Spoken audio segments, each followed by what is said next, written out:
On a hot July day, I decided to make a Brunswick stew. I usually make one about once a year, and I didn't make one this winter when I normally do. So we got started yesterday. I boiled the meat, cooked it, put it in the refrigerator to cool overnight, and today I have deboned the chicken and taken the fat out of the pork and the beef and got things started. This will be the pot that I'll cook in. It's a pretty large pot. It'll fill on up. Here's some onions that are cooked off on the side, so they'll be sure and be tender.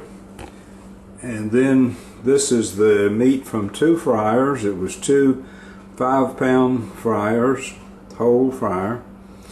And this is a combination of beef and pork. I think it was about 4.5 pounds of pork and about 3 pounds of beef. And thanks to a gracious neighbor, had a very good food processor to chop that meat up in, and it worked like a charm. Now I've got to clean it up, but this will be the start of the Brunswick stew.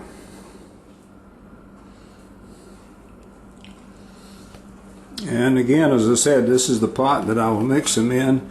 I got started with it by putting in frozen tomatoes that my wife had put up in the freezer. These were homegrown tomatoes, and they were frozen solid. So I defrosted them, and from here I'll start adding other ingredients.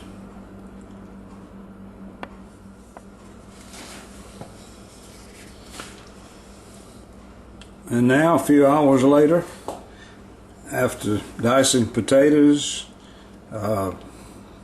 adding lima beans, okra, which was fresh out of the garden today, this is what we came up with. Pretty good sized pot.